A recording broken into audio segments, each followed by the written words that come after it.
The grocery store was bustling with people that Saturday afternoon, each shopper caught up in their own tasks, maneuvering their carts down aisles overflowing with brightly colored packages and seasonal displays. Near the deli section, a teenage girl, Kara Washington, stood examining the labels on a row of soups, her fingers gently brushing the edges of the cans as she searched for the one she wanted. She was wearing a navy blue hoodie, her curly hair tied up in a high ponytail, and her earbuds were in, not loudly, just enough to tune out the store's background noise. This was her usual weekend routine, running a few errands her mom had asked her to handle, a simple trip meant to bring some calm to a busy day. Just a few feet behind Kara, Sarah Jenkins, white, middle-aged, and sharply dressed, impatiently tapped her manicured nails on the handle of her shopping cart. She had watched Kara for several seconds, lips pressed into a tight line, her eyes narrowing in irritation. Sarah was not accustomed to waiting on others.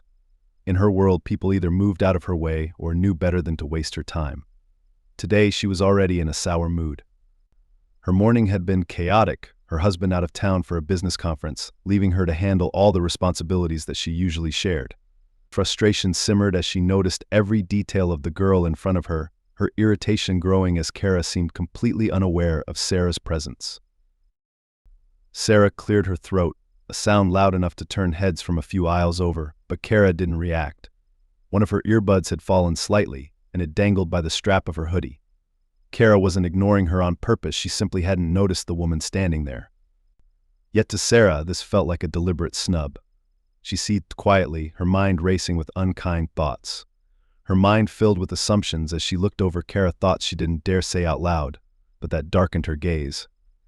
How could this girl be so oblivious? Or was she being purposefully disrespectful? With a swift move, Sarah jerked her cart forward, intentionally bumping it against Kara's hip. It wasn't enough to cause any real harm, just a little nudge to announce her presence. Kara's hand flew to her side and she turned around, surprised to see the woman standing there with a haughty look on her face. "Oh, I'm sorry," Kara said quickly, sliding her cart to the side. "I didn't realize." "Maybe if you paid attention to your surroundings, you wouldn't be blocking the entire aisle," Sarah interrupted, her tone cold and condescending. She wasn't satisfied with Kara's apology, and her words dripped with irritation. Honestly, do they not teach manners anymore? Kara blinked, startled by the intensity of the woman's response. The apology she had started to give faded on her lips as Sarah continued to glare at her, not moving an inch, even with the space now available. There was an uncomfortable pause as Kara processed the hostility in the woman's eyes, the way her lips pressed tightly together, as if she couldn't believe someone like Kara had the audacity to occupy the same space. Kara felt her face heat up with embarrassment, her fingers curling into her hoodie pocket as she glanced around, noticing a few other shoppers who had started to look over. Her natural reaction was to shrink, to make herself smaller in the presence of this woman's harsh stare. But something held her back. She wasn't sure what it was, a feeling in her gut, maybe, or the words her mom had said to her 1,000 times before about standing up for herself. "I'm just picking out some soup," Kara said, her voice soft but steady. "I moved my cart. You can get by now." Sarah's eyebrows lifted, her expression a mixture of disbelief and annoyance. The girl's tone wasn't exactly rude, but it wasn't as submissive as she had expected. Sarah felt a flicker of irritation morph into a sharper, angrier feeling. "Oh, don't be so defensive. I was only asking you to be considerate of others. Clearly, that's asking too much these days." Kara looked down, taking a deep breath as she tried to hold back her frustration. She didn't understand why this woman was making such a big deal out of something so small. She hadn't meant to block the aisle, and she had moved as soon as she realized. But this woman. Her eyes were sharp and accusing, as if she'd been waiting for a reason to be angry. The tension was thick between them, an invisible line dividing two people with entirely different lives and perspectives, each unable to understand the other's. Sarah's assumptions weighed heavily in the air, even as her words remained vague enough to disguise the depth of her biases. Kara felt the weight of those assumptions pressing down on her, felt the eyes of other shoppers lingering as they watched the confrontation unfold. She wanted to speak up, to defend herself, but a nagging voice in the back of her mind warned her to be careful, to choose her words wisely. She knew all too well that people like this woman wouldn't hesitate to twist her words against her. With a resigned sigh, Kara finally looked back up at Sarah, forcing a calm expression. "I've moved out of your way.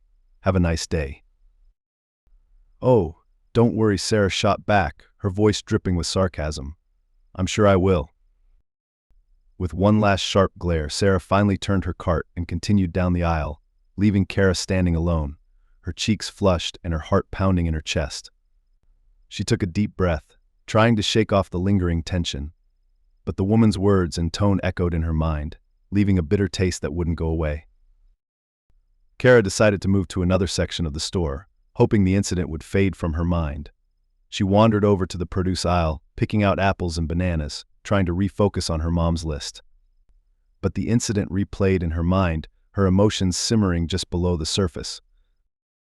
Meanwhile, Sarah's day was far from improving. She was still fuming from the interaction, muttering to herself as she grabbed items off the shelves with unnecessary force, her irritation now spilling over into everything she touched. She couldn't believe the nerve of that girl standing there, acting so innocent, pretending like she hadn't just been taking up everyone's space, as if she had the right to just ignore people. Sarah's jaw tightened as she pushed her cart faster, her anger sharpening into something darker. The feeling of superiority she'd clung to all her life was burning hotter now, fueled by an encounter that she'd replay over and over, each time making herself feel more justified.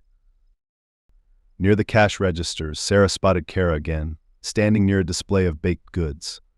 Kara was just grabbing a loaf of bread, her gaze focused, her posture relaxed, as if she had already let go of the incident. But for Sarah, seeing the girl again felt like a slap in the face.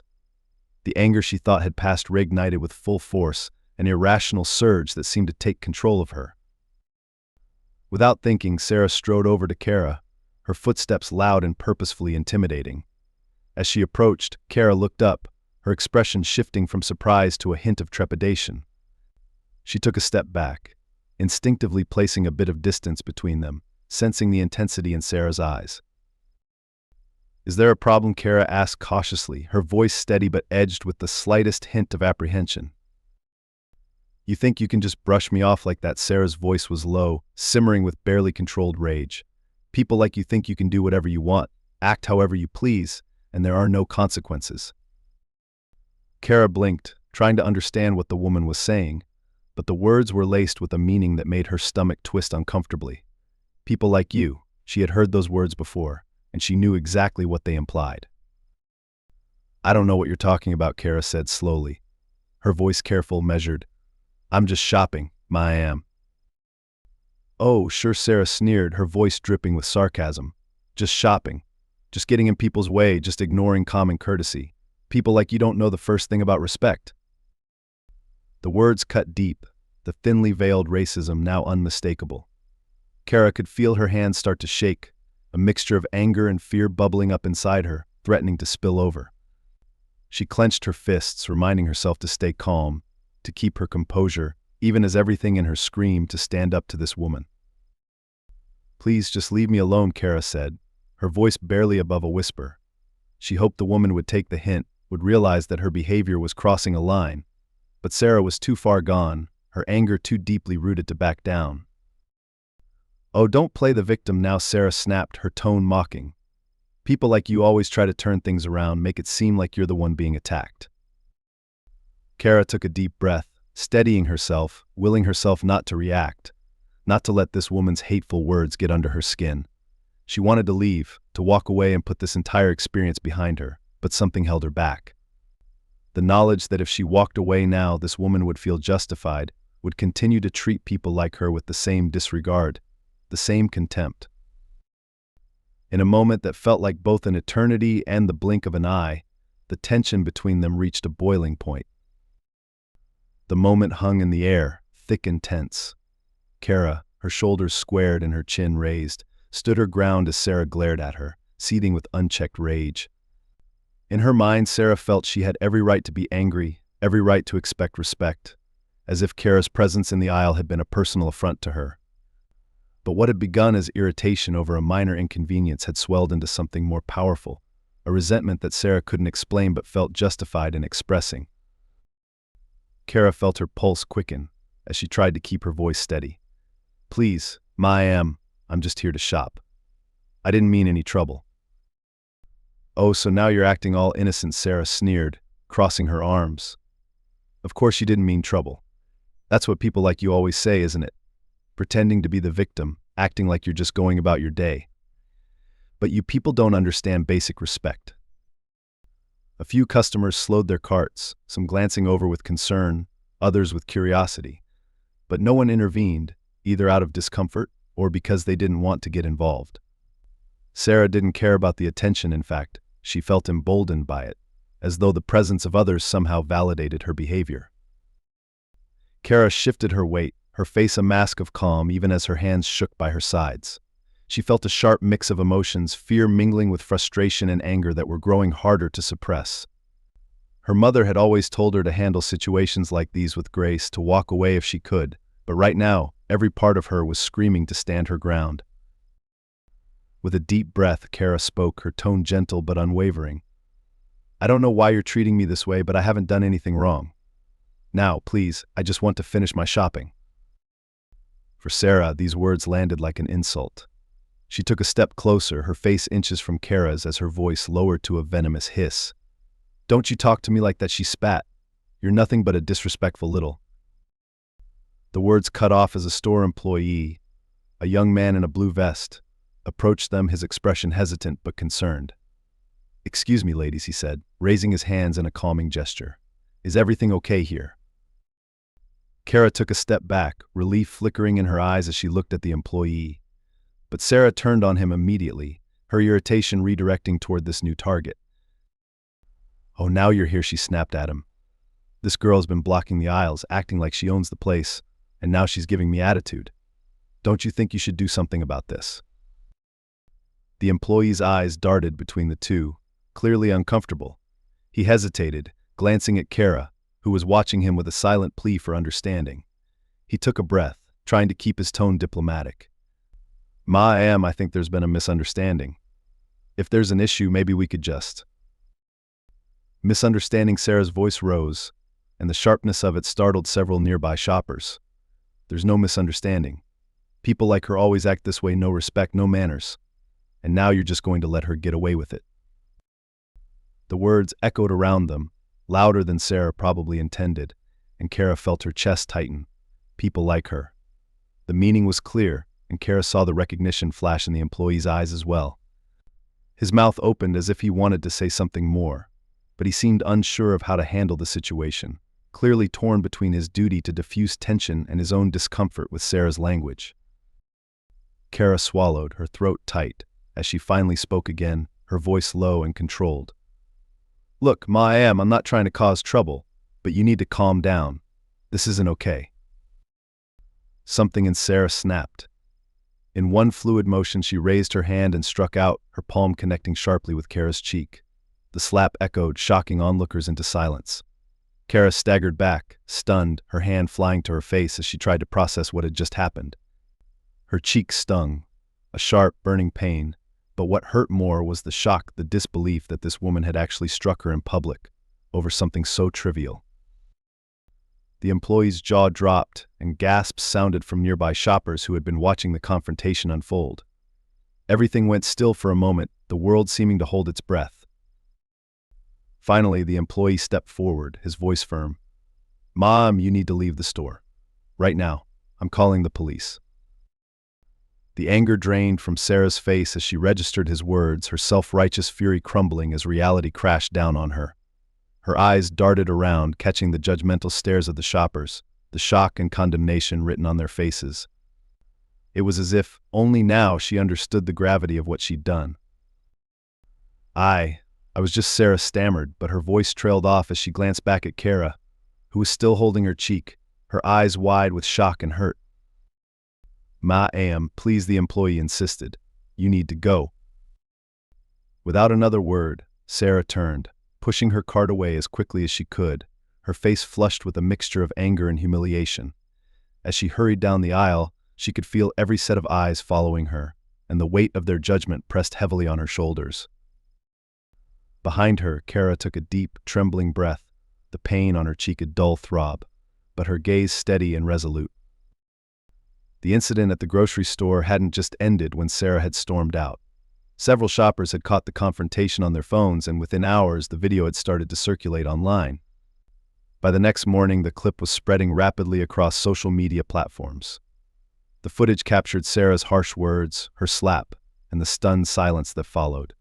Viewers from across the internet quickly condemned her actions, with comments calling her behavior racist, unhinged, and abusive. Some even demanded legal action, tagging local news outlets and community activists. Kara hadn't known about the video until a friend had sent it to her.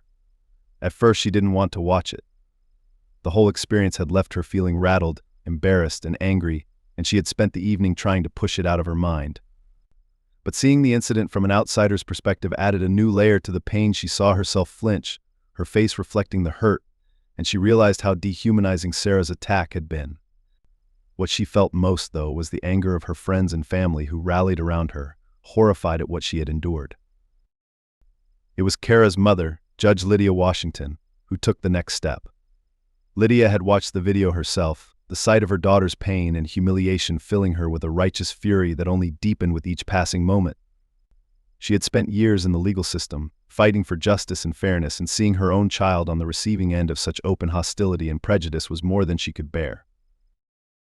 Without hesitation, Lydia contacted her attorney, a friend and colleague she trusted, to discuss pressing charges against Sarah. Assault charges, they agreed, were entirely appropriate given the clear evidence of physical harm.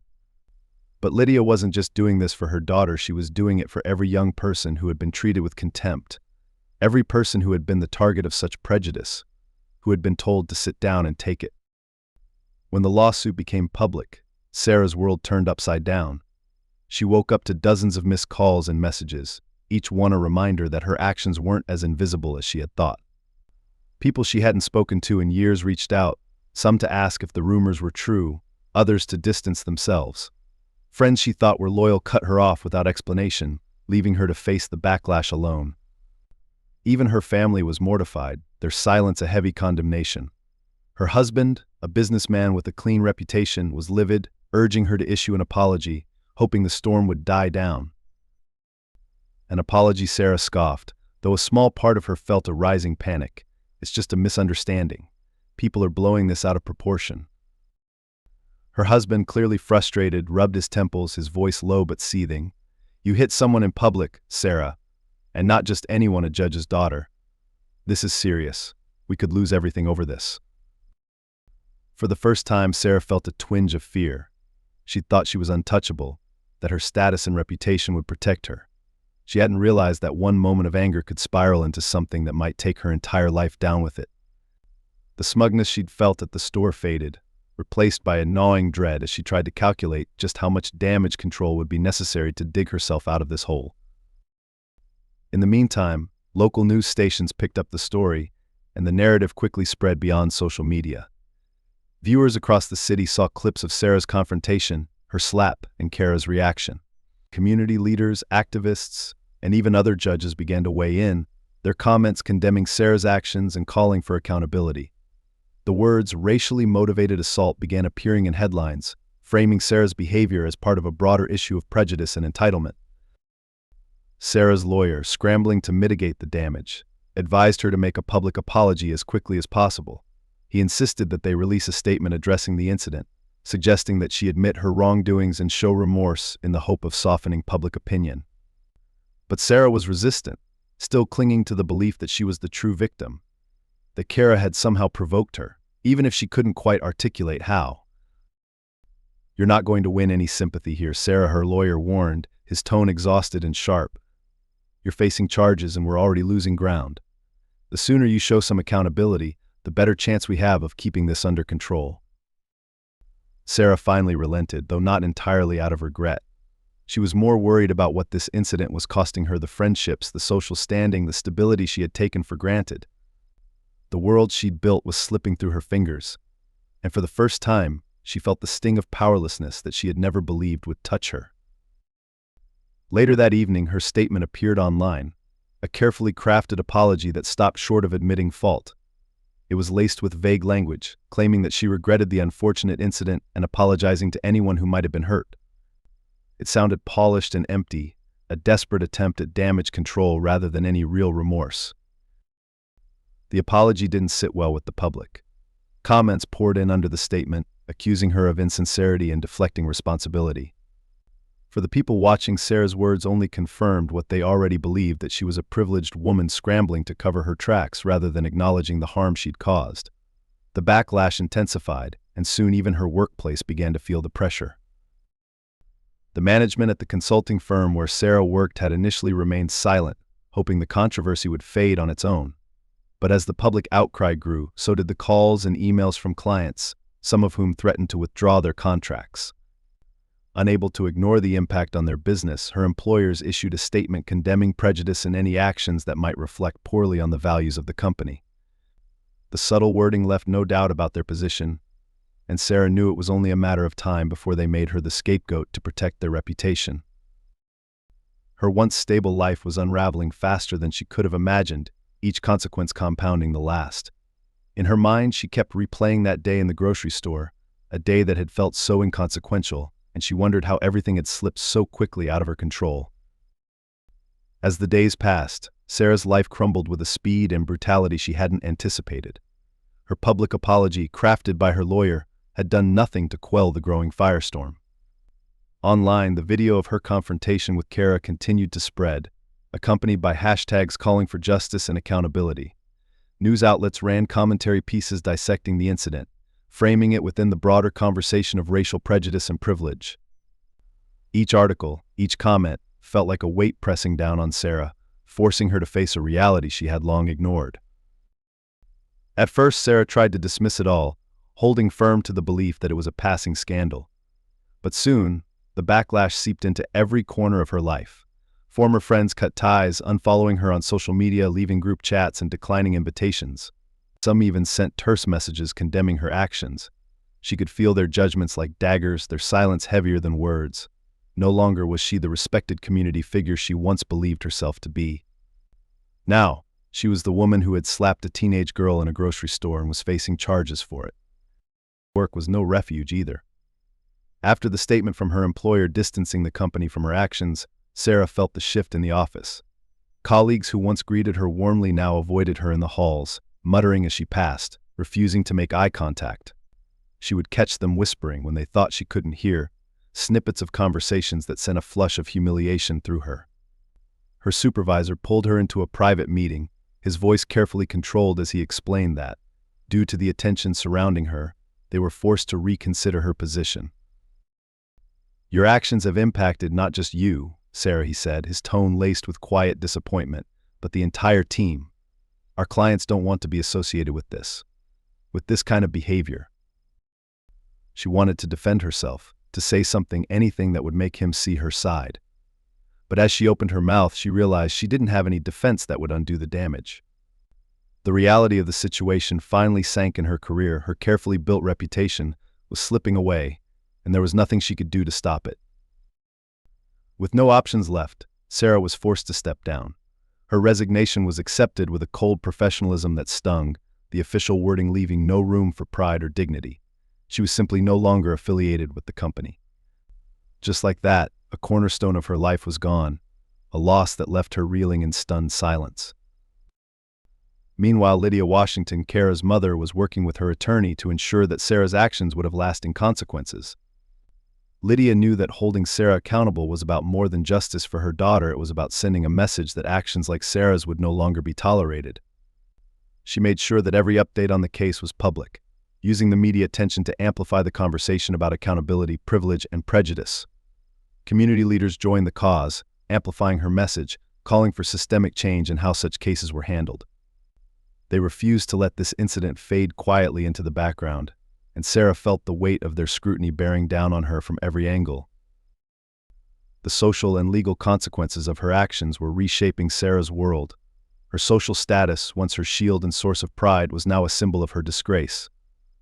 The friends she once shared her weekends with, her husband's business associates, even casual acquaintances at her favorite coffee shop, all treated her with a subtle contempt that left her feeling exposed, as if her entire identity had been stripped down to that one horrifying incident. Sarah's own family life was collapsing under the strain. Her husband, once her closest confidant, had grown distant, his patience eroding as the backlash spread. He spent long hours away from home, throwing himself into work to avoid the fallout. They argued constantly, their voices low and bitter as they fought over what had happened and how much it was costing them. The financial strain of Sarah's legal defense was no small burden, and the potential for a civil lawsuit loomed over them, an ever-present threat that added to their mounting debt. Every choice Sarah made now carried a consequence, every word and action scrutinized by a public unwilling to forgive. Alone at home, Sarah found herself trapped in a silence that gnawed at her. Her phone sat silent on the counter, its notifications long since dwindled, replaced by a profound loneliness she hadn't felt before. Every day she waited for someone to reach out, for someone to show her kindness or understanding, but none came. Even her own family had distanced themselves, embarrassed by the public scandal that bore their name.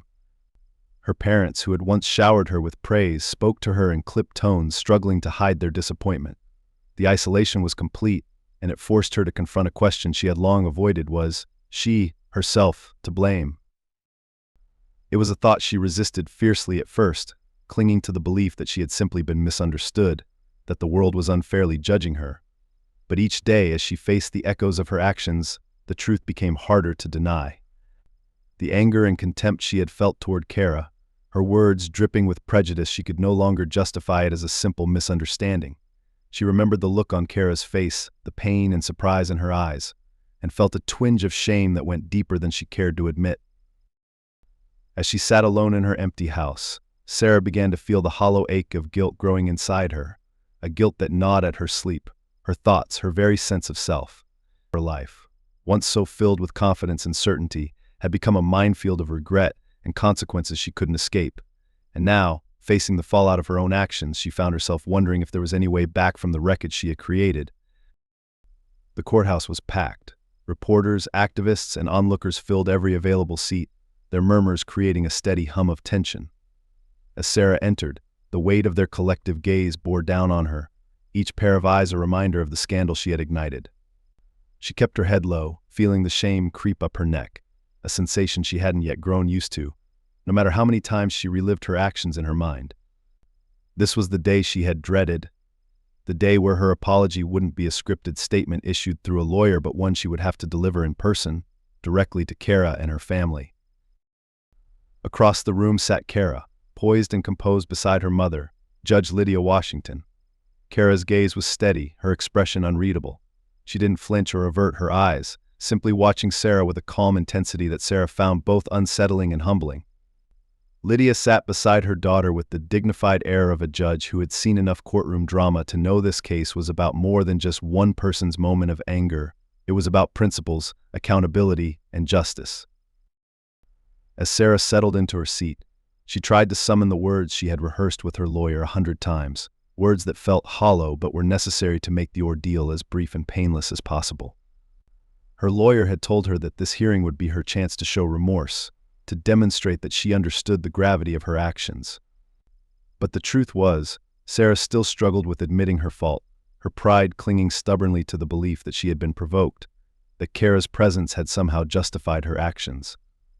Yet, as she glanced at the unwavering gaze of Kara and the resolute look on Lydia's face, that pride began to falter. The judge presiding over the case, a tall, serious woman with a firm yet compassionate demeanor, began the proceedings by outlining the charges against Sarah: public assault, conduct unbecoming, and racially motivated aggression. Each term struck Sarah like a blow, their harshness a reflection of the consequences she had brought upon herself. The courtroom sat in silence, listening intently, every person waiting for her to respond. When the time came for her statement, Sarah stood, her hands trembling slightly as she clutched the edge of the podium. Her throat felt tight, every word lodged there seeming reluctant to come out. The weight of her guilt bore down on her, mingling with the resentment she'd held onto, and she struggled to find the strength to push through it. I'd like to apologize," she began, her voice cracking slightly. She paused, taking a breath, her gaze shifting from the judge to Kara. "To you, Kara, and to your family. I know that what I did was wrong. It was unacceptable." The words were careful, each one chosen to show her remorse. But as she spoke, a flicker of something deeper stirred inside her. For the first time, she could feel the rawness of what she'd done, the layers of harm she'd inflicted on a young girl who had done nothing to deserve it. "I lost my temper," she continued, her voice barely above a whisper. "I let my anger control me, and I didn't consider the impact of my actions. I was wrong to treat you like that, and I can't take it back. But I'm sorry." Kara's expression remained unreadable, though her eyes softened slightly as she listened. The apology wasn't perfect, it wasn't everything she deserved, but it was a start. Sarah could feel the intensity of Kara's gaze, a silent challenge that seemed to ask if she truly meant her words. For a moment, Sarah wanted to defend herself, to explain away her actions as a lapse in judgment.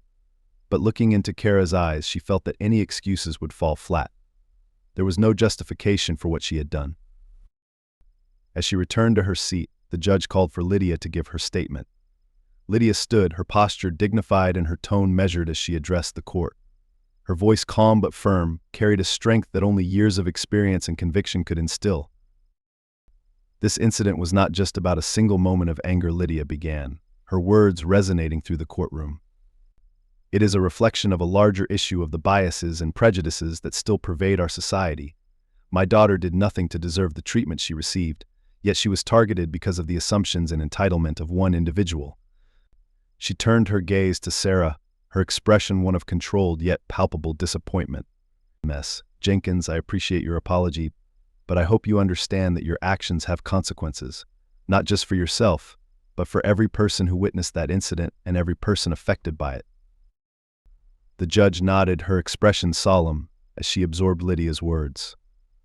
"Thank you, Judge Washington. Your words are a reminder to us all of the importance of accountability." As the hearing concluded, the judge imposed community service, therapy, and mandatory sensitivity training for Sarah, a sentence designed to encourage reflection and growth rather than mere punishment. Sarah's relief was tempered by a feeling of humiliation. She would be spending months serving a community she had looked down on, working beside people she had judged and dismissed. But there was no room for resentment now. She had no choice but to accept it. Outside the courthouse, as Kara and Lydia prepared to leave, Sarah hesitated, watching them from a distance. A part of her wanted to approach, to offer a more sincere apology now that the formalities were over, but she knew it was too soon, that any words she spoke would sound shallow, insincere. Instead, she simply watched as they walked away, feeling the hollowness of her own pride slowly giving way to something new, a recognition of her own flaws, a tentative willingness to confront them. In that moment, she realized that her journey was far from over. The real work would begin now, beyond the courtroom, where no cameras would follow, no public would cheer for her progress or failure. It would be a solitary path, one where she would be forced to confront her own biases, her own shortcomings, and perhaps learn something about the humanity she had dismissed so easily before. The days following the court's decision were some of the hardest Sarah had ever faced. She found herself standing on the edge of a life she barely recognized, one stripped of the comforts and validations that had always defined her. Her former social circle had all but disappeared. The people she once called friends were nowhere to be found, not a single phone call or message of support. She was left alone with nothing but the echo of her own actions to keep her company. And yet, for the first time, she understood that she had brought this isolation upon herself. The sentence imposed by the court felt heavy, not just because of the hours of community service she was required to complete, but because of what it represented. Her duties were more than just tasks, they were reminders of the harm she'd caused, a penance that would make her face the very people she had once judged and dismissed. She'd been assigned to work at a community center in a lower-income part of town, helping to organize programs for underprivileged youth. The irony wasn't lost on her. She was being forced to serve a community she had always regarded with quiet contempt.